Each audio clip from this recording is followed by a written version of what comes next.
Are you looking for a sub $100 device that crushes old content from game systems like this one? Well, the PowKiddy RGB30 is a fantastic option, but it has some flaws. And no, I'm not talking about the crazy company name that sounds like you're either punching a cat or a child. I'm talking about squares.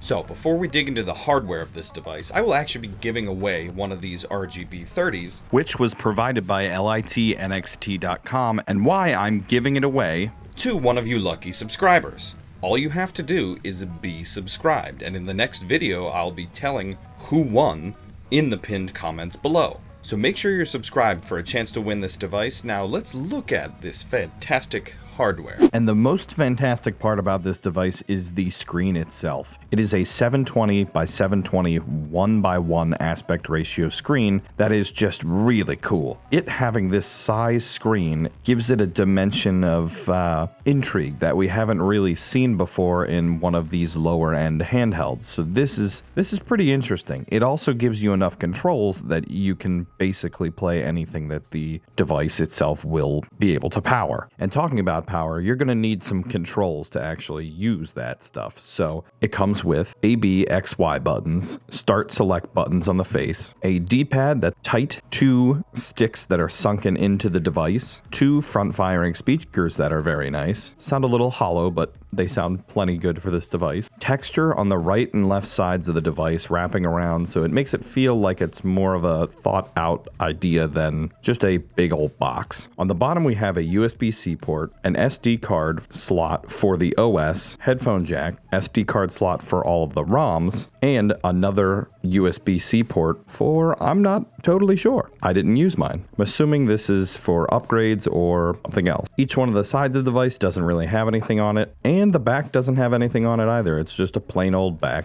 piece of plastic. The top, however, has L1, L2, R2, and R1 triggers, in addition to the volume rocker, which I thought was inverted for some reason. I don't know why the plus is first and then the minus is second. I feel like it was supposed to be the other way around, but that's how it is. A mini HDMI port, not a micro, so it's odd HDMI cable that you need for one of these to display onto your TV or monitor. A reset switch that brings you back to the home menu, and a power off and on switch, which also is not the way to power off the system. You need to do that in settings. This is basically a hold button and turn on the system button. So the feel of this device is actually pretty good, and if you'd like to pick one up, check the link in the description for litnxt.com's website, who sent this one over to me. So now that we know the hardware is good, let's take a look at the software.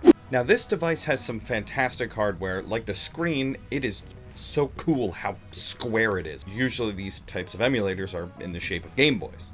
Well, let's look and see what else this can play, because 1:1 content is weird, but there's some very cool weird coming up. Let's look at the software. So let's talk about this software, and it's an interesting device because the best things to run on this device are 1:1 content so that it fills up as much of the screen as possible, but that's not really where everybody's content is lying. It's mostly lying in things like 16:9 content, so we need to find the best system for this device. And I think the Pico 8 engine really takes advantage of this. This fills up the screen and you're able to play all these different games by plenty of different people who have made them. And there's a ton of cool games to be had for free after you buy the Pico 8 software. It's a very cool little community that people have put together, and if you would like to do development, this is also a great way to get into the dashboard because you can actually develop directly on this. I don't know how to, but you can if you're trying to start developing video games. This is a perfect little test bed for it. As for other first-party stuff that we're looking at that'll play really well on this, I think the Game Boy Advance, the Game Boy, Game Boy Color, PS1, and a few other consoles here do really well. I think this system is best suited for playing all the way up to the PS1. This will not play PS2 or GameCube games very well at all. Just doesn't load when I try GameCube games. And this can also play some Nintendo DS games where you have to switch the screens around. Not all games, but some of them. This can play PSP as well, but it looks horrible, so I wouldn't bother. So the RGB30 is a very interesting package, and I think it does a lot very well, but with a few flaws here and there.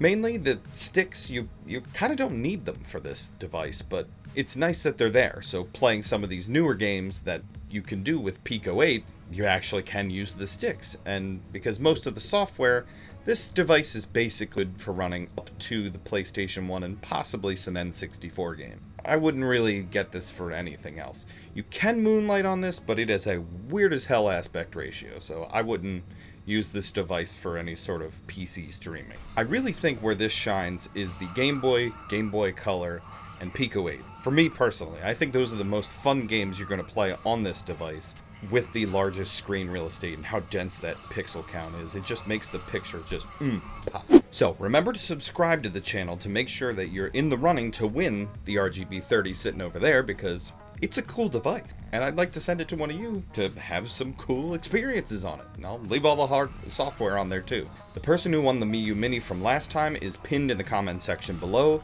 I will @ them, and then they can reach out to me on social media. If you'd like to see some different content, or just have a different budget that you're looking to do, or maybe you need more power, we have tons of videos and projects on the channel that you can watch to see what tech or gaming stuff is useful for you, because there's so much of it out right now, and I've got a bunch of videos about them. Give them a watch. They were baked fresh just yesterday. They're still good, trust me. We'll just heat them up. They'll be fantastic. Take a bite, little bite. Oh wait, we put too much salt in, but not all of them. All right, bye.